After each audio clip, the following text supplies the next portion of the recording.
We start in Barbados, where the opposition leader Mia Mottley continues to call for Prime Minister Frundell Stewart to set the date for elections.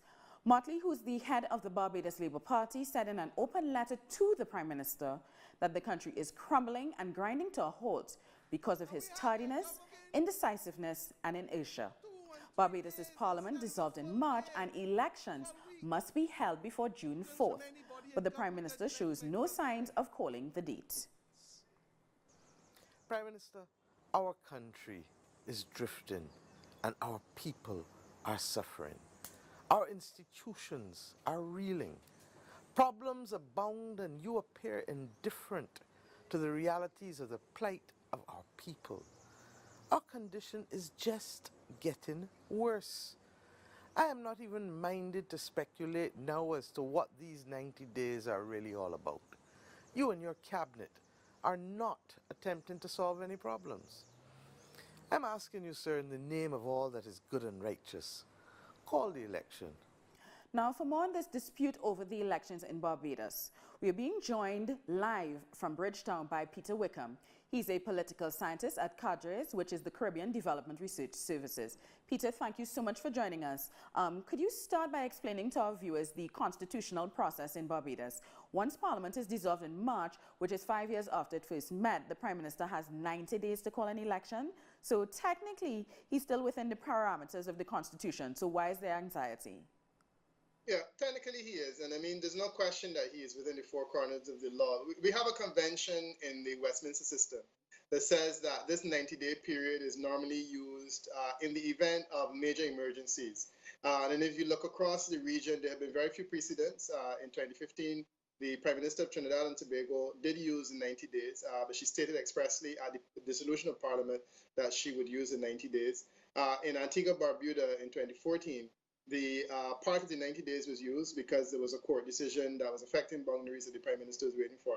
The problem with Barbados is that we are facing the first time in regional history where Parliament has dissolved itself through an act of the Prime Minister, has dissolved itself, and the Prime Minister is yet to say when the election will be called. So the problem is that we are in limbo in that we don't have a parliament and we don't know when the election will be held. And this is a regional first. I think it is unconventional. It is not consistent with the final traditions of Westminster democracy that we adhere to across the region. And also, Peter Wickham, it's also not necessarily good political practice because in 2015, as you mentioned, with Kamala Persad-Bissessar in Trinidad, she tried it, but it didn't work for her. So what is Prime Minister Frundell Stewart thinking? Yeah, I mean, and that's the problem, because as I look at all of the other instances in which, and I actually did an assessment, generally longer terms result in defeat. Prime Minister Stewart is now almost at the 63rd month of what should be a 60-year term. And generally speaking, it spells defeat. The polls are looking very bad for him. Strategically, it doesn't make sense, especially as Ms. Mottley said, there's not anything that we can say that he's doing while he's there to make things better for him long term. So, I mean, we keep asking what is the strategy, and he keeps saying that he has the time legally, and really it's a question of his legal right, and it's not a question of political strategy. So I draw a blank where that one is concerned as far as the strategy. I think it's highly unwise politically, and I think he will pay dearly for it. Because I remember earlier saying that it seems that he's pushed it down so he could attend the Commonwealth Heads of Government meeting as Prime Minister. And we're really at a loss of the strategy. Why hasn't his political party kind of forced him into action? Because clearly they know there's no precedent in the Caribbean for this being a good political move. Yeah, well, I mean, it is rumored that the party put pressure on him not to go to the Commonwealth Conference. The feeling is that he wanted to go, and it is argued that the party put pressure on him not to go. So maybe there was some pressure brought to bear there. But I've noticed that within the cabinet, I mean, I think the guys are now, and ladies are so constrained by what's going on nationally and their attempt to defend it in the public domain, that they keep taking a position that, you know, it is right. I don't know what's going on behind the walls of cabinet where people are putting pressure on it, but I understand that pressure was brought to bear to encourage him not to attend either the Lima conference or alternatively the Commonwealth conference. Now, we started our newscast with Mia Mottley saying that the Prime Minister needs to put the people out of their misery. Do you think the opposition is capitalizing on this? Do you think the opposition is capitalizing well on this uncertainty?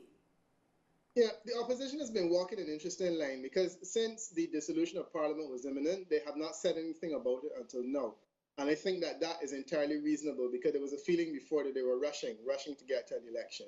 I think that her position now is that, we just let him burn himself out. And her demand that he call an election immediately right now is really neither here nor there because in 2 weeks' time, he will not have a choice. Basically, in 2 weeks' time, the election will call itself.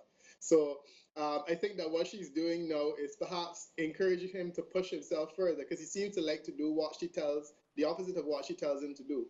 So if this is the case, then her telling him no to call it will mean that he will basically let it call itself in another 2 weeks. I wouldn't be surprised if he goes down to the wire like this. But as I said, politically, it makes no sense. Exactly. And Peter, since we are speaking to you and you're from CADRES, which is a polling company, tell us, what are you predicting for the results? And in terms of seats for the opposition and the government?